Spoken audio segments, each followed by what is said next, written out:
De rijke historie van het Oromo-volk. Het Oromo-volk. Het Oromo-volk en hun thuisland, Oromia, vertegenwoordigen één van de grootste bevolkingsgroepen in Afrika. Ze hebben een rijke geschiedenis en een levendige cultuur. De Oromo-bevolking is voornamelijk te vinden in Oromia en delen van Kenia, Somalië en Djibouti. Eeuwenlang hebben ze vastgehouden aan hun unieke tradities en manier van leven. De Oromo zijn diep verbonden met hun land en de rijkdommen die het biedt. Hun geschiedenis gaat eeuwen terug. Ze hebben voor vele uitdagingen gestaan, maar hun geest blijft onoverwinnelijk. Door de geschiedenis heen staan de Oromo bekend om hun veerkracht en vastberadenheid. Ze hebben een sterke identiteit en gemeenschapszin. De Oromo hebben een rijke orale traditie die van generatie op generatie is doorgegeven. Verhalen, gezegden, liederen en spreekwoorden spelen een essentiële rol in het bewaren van hun geschiedenis en cultuur. Deze uitdrukkingsvormen weerspiegelen hun waarden, overtuigingen en ervaringen. Ze bieden inzicht in het Oromo-wereldbeeld en hun begrip van de wereld om hen heen. De Oromo hebben aanzienlijke bijdragen geleverd aan het culturele landschap van Oost-Afrika. Hun invloed is terug te zien in verschillende aspecten van de samenleving, waaronder muziek, dans en kunst. Ondanks de uitdagingen die ze zijn tegengekomen, hebben de Oromo hun culturele identiteit behouden. Ze blijven anderen inspireren met hun veerkracht en onwankelbare geest. De rijke historie van het Oromo-volk. Oromia is een uitgestrekt en divers gebied in de Hoorn van Afrika. Het is de thuisbasis van de Oromo, die er al eeuwenlang wonen. De regio staat bekend om zijn prachtige natuur, van torenhoge bergen tot vruchtbare valleien. Het klimaat in Oromia is net zo divers als de geografie. De hooglanden van Oromia worden gekenmerkt door hun koele temperaturen en overvloedige regenval. Dit gebied is ideaal voor landbouw en de Oromo bewerken deze gronden al generaties lang. De laaglanden daarentegen zijn heter en droger. Deze gebieden zijn meer geschikt voor beweiding, waar de Oromo hun runderen, schapen en geiten hoeden. De grote slenk, die dwars door Oromia loopt, is een uniek geologisch fenomeen. Het herbergt verschillende meren, waaronder het Shala-meer, het Dambalmeer en het Langano-meer. De grote slenk staat ook bekend om zijn vulkanische activiteit, met de berg Ventale als een van de meest actieve vulkanen in de regio.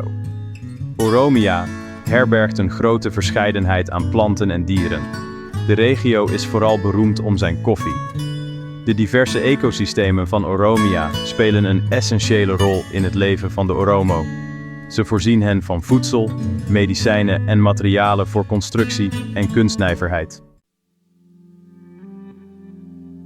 Afaan Oromo. De taal van de Oromo heet Afaan Oromo en behoort tot de Cushitische taalfamilie. Het wordt gesproken door tientallen miljoenen mensen, waardoor het een van de meest gesproken talen in Afrika is. Afaan Oromo kent verschillende dialecten, maar er zijn inspanningen geleverd om de taal te standaardiseren. De traditionele religie van de Oromo is Wakafana. Dit monotheïstische geloofssysteem is gecentreerd rond de verering van Waka, de schepper en onderhouder van alle dingen. Wakafana benadrukt leven in harmonie met de schepper en de natuur, met respect voor alle levensvormen. Door de eeuwen heen hebben veel Oromo ook andere religies omarmd, waaronder het christendom en de islam. Deze religieuze diversiteit getuigt van de openheid en het aanpassingsvermogen van de Oromo. De Oromo hebben een uniek bestuurssysteem dat bekend staat als Gada. Dit democratische systeem is gebaseerd op leeftijdsgroepen en sociale rollen. Elke 8 jaar neemt een nieuwe generatie de leidinggevende verantwoordelijkheden op zich. Gada heeft bepalingen voor het afzetten van leiders als zij niet leiden volgens de democratische waarden van Gada. Binnen het Gada-systeem spelen vrouwen belangrijke rollen, waaronder de CK-instelling, die zich richt op vredeshandhaving en conflictoplossing. Laten we eens dieper ingaan op het gezinsleven van de Oromo. De Oromo-samenleving is georganiseerd in clans. Dat zijn groepen mensen die een gemeenschappelijke voorouder delen. Deze clans zijn verder onderverdeeld in kleinere eenheden die families worden genoemd. Familie speelt een essentiële rol in de Oromo-cultuur. En van individuen wordt verwacht dat ze respect tonen aan hun ouderen. Het huwelijk is een belangrijke sociale instelling onder de Oromo. Traditioneel werden huwelijken gearrangeerd door families, maar in de moderne tijd komen liefdeshuwelijken steeds vaker voor. Oromo huwelijksceremonies zijn vreugdevolle gelegenheden vol muziek, dans en feest. Kinderen worden zeer gewaardeerd in de Oromo-samenleving. Ze worden gezien als een zegen en een bron van vreugde. Ouders, familieleden en dorpsgenoten spelen allemaal een actieve rol bij de opvoeding van kinderen en brengen hen de waarden en tradities van hun cultuur bij. Gastvrijheid is een hoeksteen van de Oromo-cultuur. Gasten worden met open armen ontvangen en met veel respect behandeld. Het delen van eten en drinken is een integraal onderdeel van de Oromo-gastvrijheid en bezoekers krijgen altijd het beste wat hun gastheer te bieden heeft. Title: een cultureel tapijt. De Oromo hebben een rijk artistiek erfgoed dat tot uiting komt in verschillende vormen. Hun kunst weerspiegelt vaak hun hechte band met de natuur en hun culturele overtuigingen. Traditionele ambachten zijn onder andere weven, pottenbakken en houtbewerking, die elk unieke vaardigheden en esthetiek laten zien. Muziek en dans maken integraal deel uit van het culturele leven van de Oromo. Traditionele instrumenten, zoals de dama, krar en masinko, worden gebruikt om liederen en dansen te begeleiden die belangrijke gelegenheden vieren, emoties uitdrukken en verhalen vertellen. Oromo-muziek wordt gekenmerkt door zijn ritmische complexiteit en soulvolle melodieën. Festivals en vieringen spelen een belangrijke rol in de Oromo-samenleving. Ze bieden mensen de gelegenheid om samen te komen, sociale banden te versterken en culturele tradities door te geven. Bekende vieringen zijn Irecha, een dankfestival, en bruiloften met uitgebreide rituelen en festiviteiten. Oromo-kleding varieert vaak per regio en gelegenheid, maar wordt meestal gekenmerkt door levendige kleuren, ingewikkelde patronen en traditionele motieven. Vrouwen dragen vaak jurken versierd met kralen en borduurwerk, terwijl mannen sjaals of gewaden dragen. Kleding dient vaak als een symbool van culturele identiteit en sociale status. De Oromo-keuken staat bekend om zijn smaakvolle gerechten, vaak gemaakt met verse, lokale ingrediënten. Basisvoedsel zijn tef, mais en verschillende soorten pulvruchten. Koffie is een essentieel onderdeel van de Oromo-cultuur en wordt vaak geroosterd en gebrouwen tijdens een traditionele ceremonie. Het principe van Safu. Safu omvat een reeks morele principes en sociale normen die harmonie, respect en balans bevorderen binnen de gemeenschap en met de natuurlijke wereld. Het benadrukt eerlijkheid, rechtvaardigheid en mededogen in alle aspecten van het leven. Het principe van Safu is diep geworteld in de Oromo-cultuur, tradities, wereldbeschouwing en manier van leven. Milieubescherming is een integraal onderdeel van Safu. De Oromo hebben een diepgaand begrip van de onderlinge verbondenheid van alle levende wezens en het belang van het in stand houden van het evenwicht in de natuur. Duurzame praktijken, zoals het respecteren van heilige bossen en het besparen van water, zijn geworteld in Safu. Respect voor ouderen staat hoog in het vaandel in de Oromo-samenleving. En Safu schrijft voor dat ze met eerbied worden behandeld en dat hun wijsheid wordt gewaardeerd. Evenzo worden kinderen gekoesterd en beschermd. En Safu begeleidt hun opvoeding met zorg en liefde. Een geschiedenis van veerkracht. De Oromo hebben een lange geschiedenis die teruggaat tot voor hun ontmoetingen met koloniale machten. Het Oromo-volk bloeide eeuwenlang onder het Gada-systeem, dat een cruciale rol speelde in hun vermogen om weerstand te bieden aan externe druk.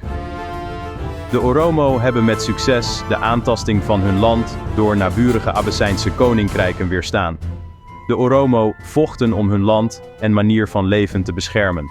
Ze waren zegevierend over hun tegenstanders vanwege hun ruitervaardigheid en hun vastberadenheid om vrij te blijven. Aan het einde van de 19e eeuw, toen de Abessijnse koning Menelik II moderne wapens verwierf van Europese koloniale machten, lanceerde hij een nieuwe golf van aanvallen op de Oromo en andere volkeren door middel van brute militaire campagnes. Deze periode, bekend als de wedloop om Afrika, leidde tot de onderwerping van de Oromo en het verlies van hun soevereiniteit. Onder Ethiopisch bewind verloren de Oromo niet alleen hun soevereiniteit, maar ook hun land en andere economische bronnen en werden ze geconfronteerd met systematische discriminatie en marginalisatie. Hun taal en cultuur werden onderdrukt en hun werd gelijke toegang tot onderwijs, gezondheidszorg en economische kansen ontzegd. Dit beleid leidde tot wijdverbreide armoede en sociale onrust. Ondanks de ontberingen die ze leden, hebben de Oromo hun culturele identiteit of hun verlangen naar zelfbeschikking nooit opgegeven. Ze verzetten zich tegen assimilatie en streden voor erkenning en gelijke rechten. De Oromo-bevrijdingsbeweging. Gedurende de 20e eeuw ontstonden er verschillende Oromo-verzetsbewegingen die de onderdrukking wilden aanvechten, de koloniale overheersing wilden omverwerpen en politieke en culturele vrijheid wilden veiligstellen. In de jaren 60 werd de Macha Tulama Self-Help Association opgericht om te strijden voor de rechten van de Oromo. Deze groep bood een platform voor Oromo-leiders om culturele en politieke erkenning te eisen. In de jaren 60 en 70 kwamen Oromo-studenten in opstand tegen Ethiopische assimilatie en autoritarisme, pleitten ze voor culturele, nationale en taalkundige rechten en droegen ze bij aan bredere verzetsbewegingen. In de jaren 70 werd het Oromo-bevrijdingsfront, OLF, opgericht, dat pleitte voor zelfbeschikking van het Oromo-volk. Het OLF kreeg veel steun en speelde een cruciale rol bij het onder de aandacht brengen van het lot van de Oromo op het internationale toneel. Deze bewegingen werden vaak geconfronteerd met brute repressie van de Ethiopische regering, maar de Oromo hielden vol in hun eisen voor vrijheid, gerechtigheid en gelijkheid. De late 20e en vroege 21e eeuw waren getuigen van een heropleving van het Oromo-activisme, met name onder studenten en jongeren. Ze hebben gebruik gemaakt van sociale media en andere platforms om steun te mobiliseren, protesten te organiseren en een einde te eisen aan discriminatie. Deze bewegingen hebben enkele successen geboekt, waaronder de opname van Oromia als een entiteit, de erkenning van de Oromo-taal als officiële taal in Oromia, de nominale vorming van de staat Oromia en de heropleving van de Oromo-cultuur. Toch blijven er grote uitdagingen, zoals de verwezenlijking van het recht van het volk op zelfbeschikking, het stoppen van landroof, de implementatie van echte zelfbestuur in en buiten Oromia, het toestaan van meer autonomie en vrije samenwerking tussen de vele naties en het definitief beëindigen van de dominantie van één groep. Titel: De rijke historie van het Oromo-volk. Ondanks de vele ontberingen die ze hebben meegemaakt, hebben de Oromo blijk gegeven van een opmerkelijke veerkracht en een onwrikbare toewijding aan vrijheid, gelijkheid, rechtvaardigheid en hun cultureel erfgoed. Ze hebben hun taal, tradities en sociale structuren bewaard en van generatie op generatie doorgegeven. De sterke gemeenschapszin van de Oromo en hun waarden van wederzijdse steun hebben hen geholpen om uitdagingen te overwinnen.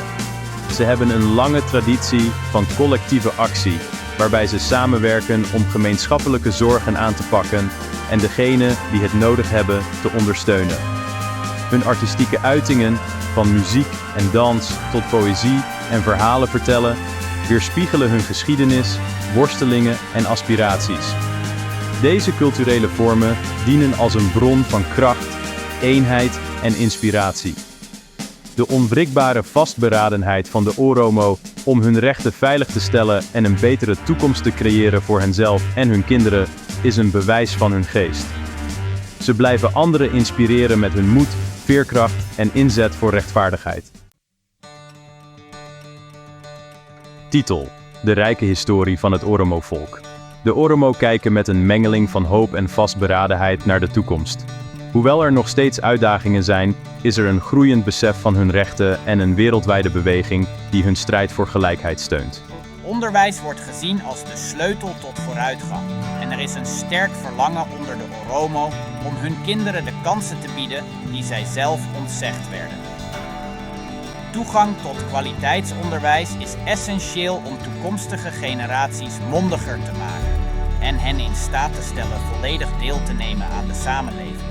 Economische ontwikkeling is ook cruciaal voor het verbeteren van het leven van de Oromo. Het creëren van kansen op een duurzaam levensonderhoud, met name in rurale gebieden, is essentieel om armoede te bestrijden en ongelijkheid te verminderen. De De Oromo zien een toekomst voor zich waarin ze vrij zijn, waar ze vrij zijn om zich te verenigen, waar ze met waardigheid en respect worden behandeld, waar hun stem wordt gehoord en waar ze gelijkwaardig kunnen deelnemen aan de toekomst van hun land. Hun reis naar vrijheid en gelijkheid is nog niet voorbij, maar hun geest blijft sterk. Een onverbogen, onbreekbaar volk. De Oromo, met hun rijke geschiedenis, levendige cultuur en onverzettelijke geest, zijn een bewijs van de blijvende kracht van de menselijke geest. Ondanks eeuwen van onderdrukking hebben ze hun identiteit behouden, gestreden voor hun rechten en anderen geïnspireerd met hun vastberadenheid. Hun verhaal is er een van strijd, maar het is ook een verhaal van hoop, moed en een niet aflatende zoektocht naar rechtvaardigheid. Nu de wereld zich steeds bewuster wordt van hun benarde situatie, zijn de Oromo in een goede positie om de toekomst van de Hoorn van Afrika mede vorm te geven. Hun reis naar een rechtvaardigere en gelijkere toekomst is nog lang niet voorbij, maar hun geest blijft sterk. De Oromo blijven de wereld inspireren met hun rijke erfgoed, onwankelbare vastberadenheid, veerkracht en hun rotsvaste geloof in de kracht van hoop. De rijke historie van het Oromo-volk wordt geproduceerd en gepresenteerd door Birmadu Media. Bedankt voor het kijken. Bijzondere dank aan alle deelnemers en degenen die dit project hebben ondersteund. Copyright 2024. Birmadu Media.